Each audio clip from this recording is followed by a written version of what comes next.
I am wearing my appropriate t-shirt for tonight's reading of Grace. Don't mess with Texas. It means don't litter.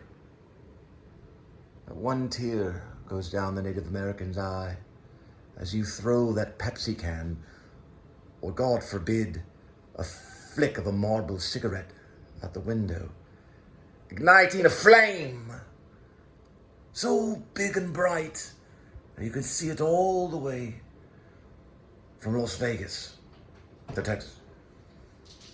Don't mess with Texas. I just made that up. Not the campaign. The campaign's been there for a while. Now, back to Grace, aka Werevlog, which is going to Grim Life Collective probably October 9th. We'll be shipping it out. They'll be receiving it at least by Halloween, or before then, and they're in England investigating Stanley Kubrick's studio for The Shining, and also Black Sabbath cover, and Boris Karloff's Rose Garden. Michael and Jessica out there doing their vampire.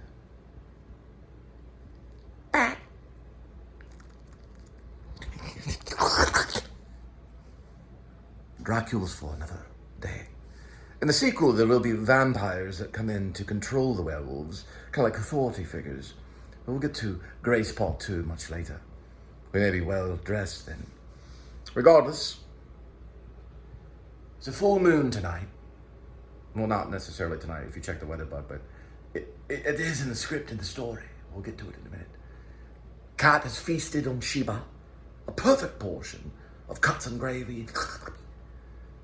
And next, we'll go into the masterpiece, Grace, aka Werevlog screenplay reading, written by Cole Spivey, moi.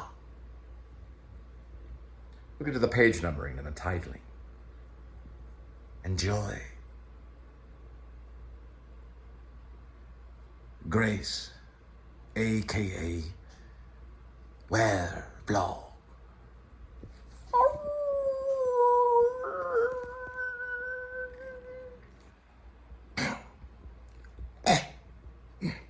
Remember tonight's reading.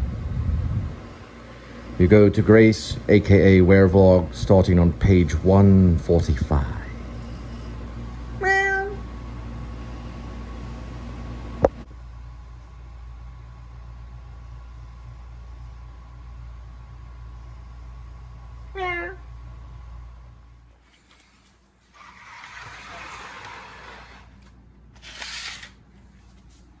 You ever notice when I'm doing my reading, you can hear Kitty feeding on his Purina natural dry food. She's over here. And also sometimes munching on his fancy feast or Sheba grilled cuts, which are here.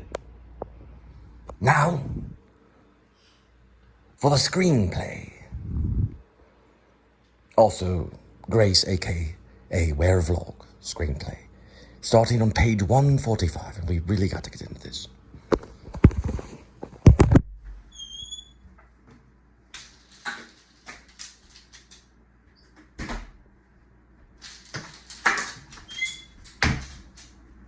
Tonight's creature feature screenplay reading of Grace, aka Werevlog. It's brought to you by Miracle Whip, red pepper, white cheese, turkey, and ham. On great value honey wheat made with love.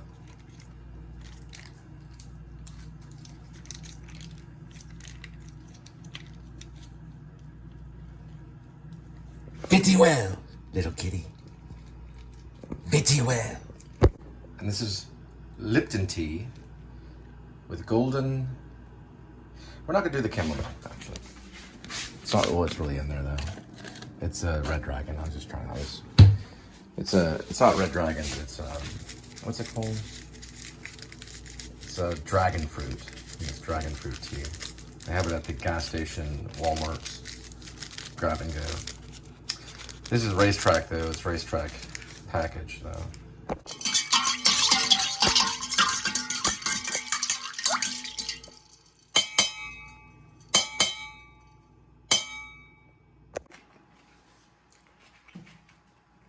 Okay, I know this is a question mark. I do like it. So they've already kind of crashed into the front of the house, and it is almost like asking them a question. He's going to kill y'all for the damage of our house? Probably for the damage done is more colloquial. Damage done, and then maybe 2 is what she's really saying. Sorry, it's a change. He's going to kill y'all for the damage done to our house? It's like a question. He's gonna kill y'all for the damage done to our house? And then he answers it, damn right I am. It was her idea for the tattoo. Oh no, that's when he asked. It was her idea for the tattoo. That's what John Blacksmith. Grace has already said it. Okay, we're gonna have to start on the end of page 145. All right, we're gonna start the scene called Social Worker Officer Bob Billings. I took a bigger drink earlier and it came to mind. I was like, I should have vlogged that. Sorry. I took this like big old drink. I would have loved it. It was like this big drink of tea. I've wanted it all night. I come home to clean and do the cat boxes. Linda's passed out and sipping beer or something. I really don't care. It's no big deal. Everybody's passed out on something. All right, let's go ahead and begin. Here we go. Okay, guys. Thanks for listening to the reading. Remember, I'm trying to keep a reading schedule. So as an actor, you should read something every day aloud.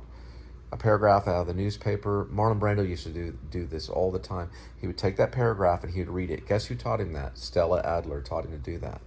As an actor, you want to read aloud something every day. Don't lose that schedule.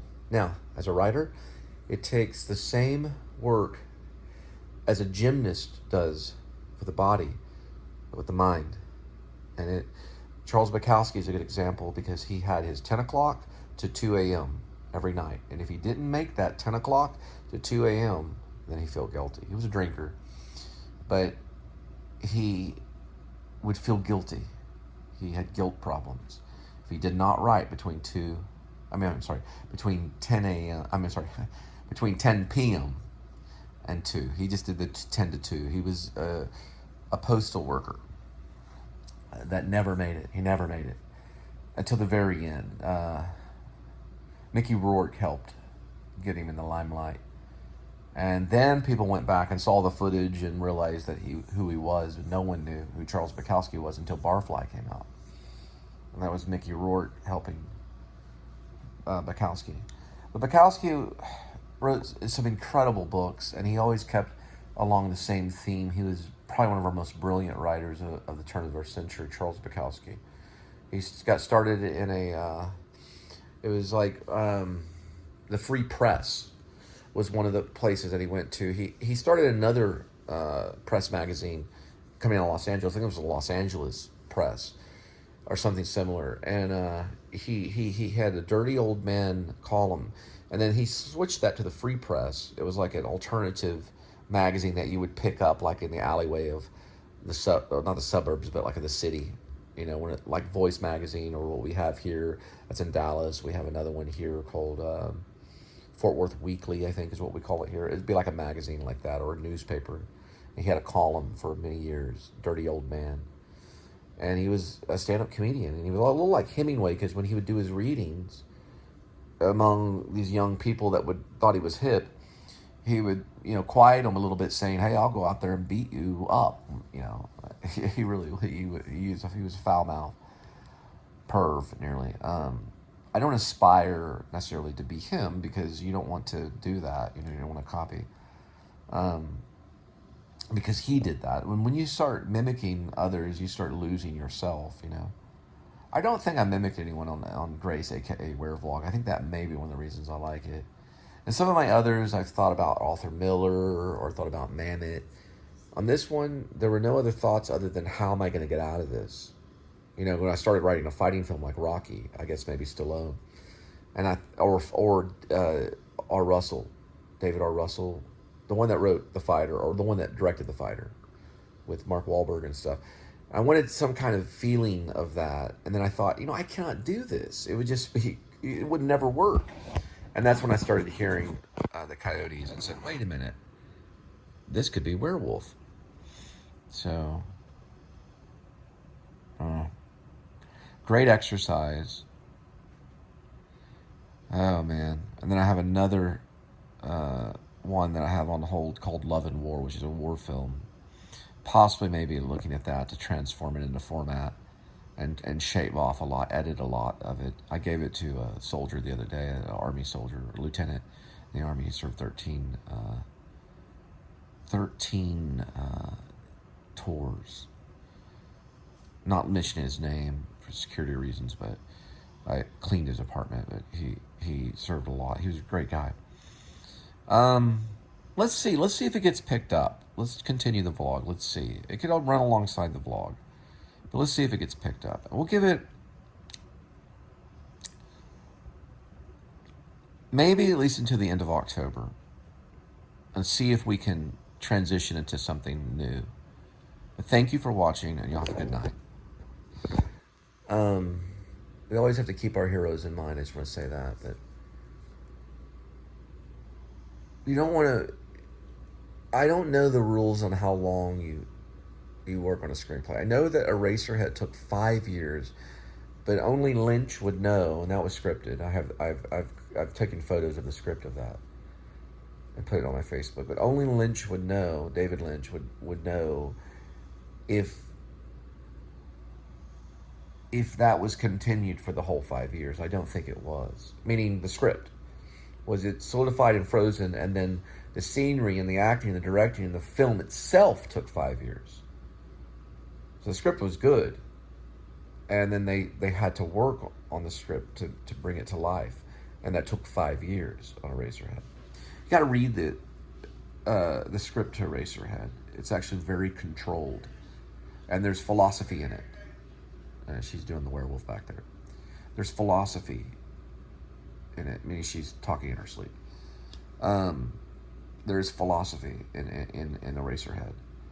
It's a great script. Now, before that, he had brought Ronnie Rocket to the limelight, and everybody just said no, absolutely. Even today, they're like, no. And I think there's rumor he might try, I think it's called Ronnie Rocket. And speaking of Ronnie, too, it's Ron Lieberman that was one of my guest teachers from Norma Ray. Okay, that's enough bragging and just blah, blah, blah, blah, blah, blah, blah. Y'all have a good night.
All right, Cole, I'm editing. His name is Rod Liebman or Leibman.